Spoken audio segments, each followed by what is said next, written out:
Film dibuka dengan memperlihatkan gadis-gadis pink yang sedang bermain di sebuah hutan. Dan gadis yang ini bernama Jungmin. Saat bermain mereka melihat mobil tentara melintas di depan mereka.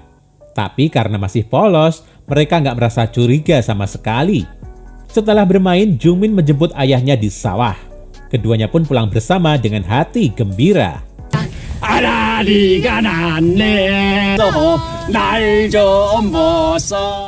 Pada malam hari, orang tua Jungmin sedang berbincang tentang kekhawatiran mereka terhadap tentara Jepang yang baru saja tiba di desa mereka. Esoknya, ketika Jungmin baru saja pulang usai bermain, ia melihat para tentara Jepang sudah berdiri di depan rumahnya. Ternyata, mereka mencari Jungmin dan berniat membawanya pergi secara paksa. Merasa tak punya pilihan, ibunya Jungmin pun langsung memberikan uang dan jimat keselamatan untuk Jungmin sebelum para tentara mengambil putrinya itu. Di dalam kereta sudah banyak gadis-gadis seumuran Jungmin yang ikut dibawa secara paksa. Jungmin juga berkenalan dengan seorang gadis bernama Yong-hee. Ternyata usia keduanya hanya berbeda setahun. Jungmin berumur 14 tahun, sedangkan Yong-hee berumur 15 tahun. Setelah melewati perjalanan panjang, mereka pun sampai di Cina.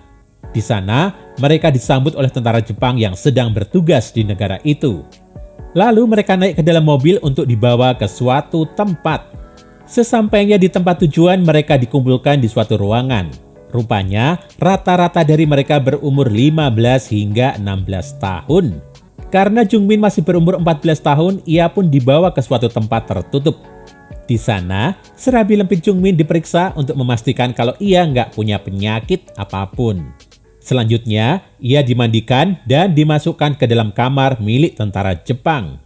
Gak lama kemudian, seorang tentara masuk dan memaksa Jungmin untuk bercocok tanam dengannya.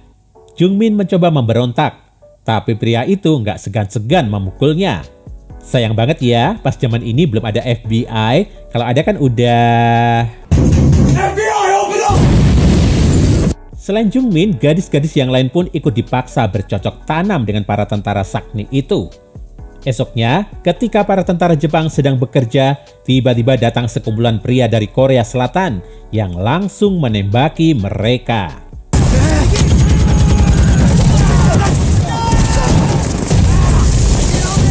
Tapi sayangnya, orang-orang Korea itu kewalahan menghadapi tentara Jepang. Mereka pun terpaksa mundur. Sementara itu, Jungmin terlihat berbaring di sebuah ranjang. Kemudian seorang tentara Jepang yang terlihat cupu masuk ke dalam kamar. Berbeda dari tentara lain, tentara bernama Tanaka itu memilih nggak mengejut Jungmin. Sebaliknya, ia menyuruh Jungmin beristirahat. Ia juga berkata kalau Jungmin mirip dengan adiknya. Saat jam istirahat, para gadis terlihat berkumpul di sebuah ladang luas. Karena telah mengalami banyak tekanan, salah satu gadis terlihat mengalami gangguan mental. Gadis-gadis itu terlihat gak berdaya, apalagi badan mereka sudah dipenuhi luka. Hari demi hari terus berlalu. Perlakuan laknat para tentara Jepang itu pun masih belum berubah. Setiap hari mereka selalu rajin mencicipi serabi lempit para gadis. Bukan hanya disuruh bercocok tanam, para gadis itu juga dipaksa melakukan pekerjaan berat.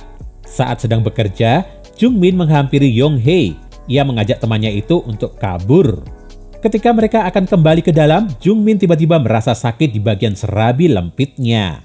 Akhirnya, ia diperbolehkan beristirahat sejenak di kamar.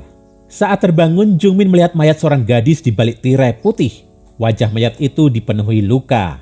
Jungmin pun langsung menangis karenanya. Beberapa hari kemudian, Jungmin bertemu dengan Tanaka. Lelaki itu memberi map kecil pada Jungmin untuk memudahkannya keluar dari sana.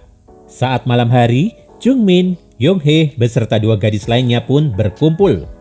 Lalu, mereka berusaha keluar secara diam-diam dari sana. Tak lama setelahnya, para tentara menyadari kalau ada beberapa gadis yang hilang. Mereka pun menyalakan alarm dan segera mencari gadis-gadis itu. Saat Jungmin dan kawan-kawannya telah sampai di hutan, mereka pun menyadari kalau salah satu teman mereka telah tertinggal. Mereka pun memutuskan untuk kembali dan mencari teman mereka yang hilang. Tapi mereka malah melihat gadis itu telah tertangkap dan kini disiksa oleh para tentara. Karena merasa kasihan pada temannya, Jungmin dan Yong-hee pun memutuskan untuk kembali. Sedangkan teman mereka yang satunya memilih untuk tetap kabur. Sementara itu, para gadis yang masih ada di camp langsung dikumpulkan keluar. Mereka pun ditanyai satu persatu siapa yang menjadi komplotan dalam usaha pelarian itu. Tapi nggak ada satupun dari mereka yang mengaku. Sebagai hukuman, mereka pun diminta untuk melepas baju dan disiksa semalaman. Sedangkan si gadis yang ketahuan kabur dikurung dan nggak diberi minum sama sekali. Esoknya, beberapa gadis yang sakit-sakitan dan sudah nggak bisa melayani tentara Jepang dibawa naik ke dalam mobil. Awalnya mereka mengira akan dibawa ke rumah sakit, tapi ternyata mereka malah dibawa ke sebuah tanah lapang untuk dieksekusi. Para tentara pun mulai menembaki mereka. Tapi karena kasihan, Tanaka memilih nggak melepaskan pelurunya.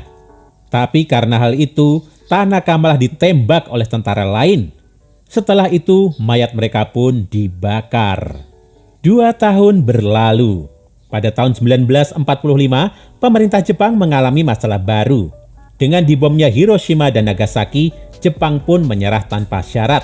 Alhasil, para pasukan yang berada di luar Jepang pun harus kembali ke negara asal mereka. Untuk menghilangkan saksi, para gadis pun dibawa dengan mobil ke sebuah tanah lapang. Sama seperti sebelumnya, di sana mereka disambut oleh para tentara Jepang yang siap mengeksekusi mereka. Melihat Yonghye yang ketakutan, Jungmin pun memberinya jimat yang didapatnya dari ibunya dulu. Tepat ketika mereka akan dieksekusi, muncul tentara Korea Selatan yang langsung menembaki tentara Jepang.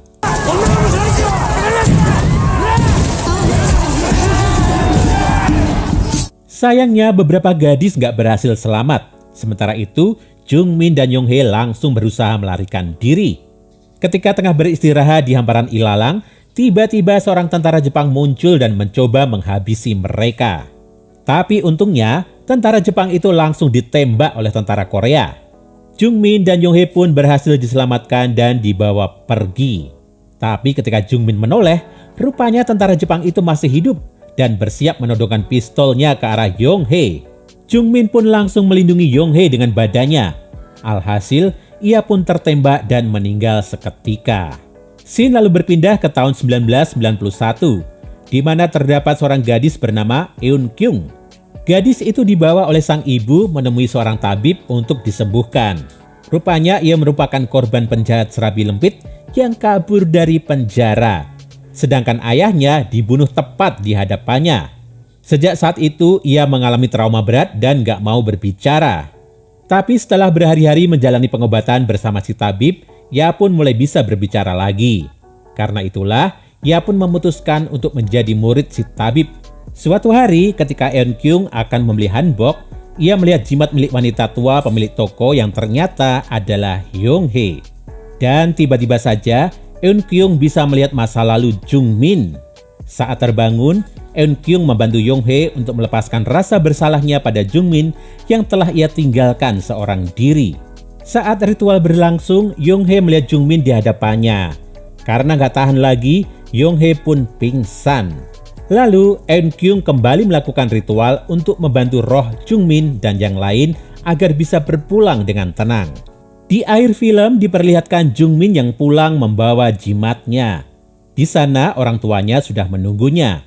Mereka pun berkumpul kembali dan film pun berakhir.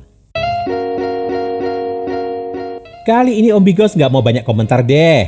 Film ini benar-benar bagus dan sangat menguras emosi. Good job lah buat orang-orang yang terlibat. Nah, itu tadi gengs alur film untuk hari ini.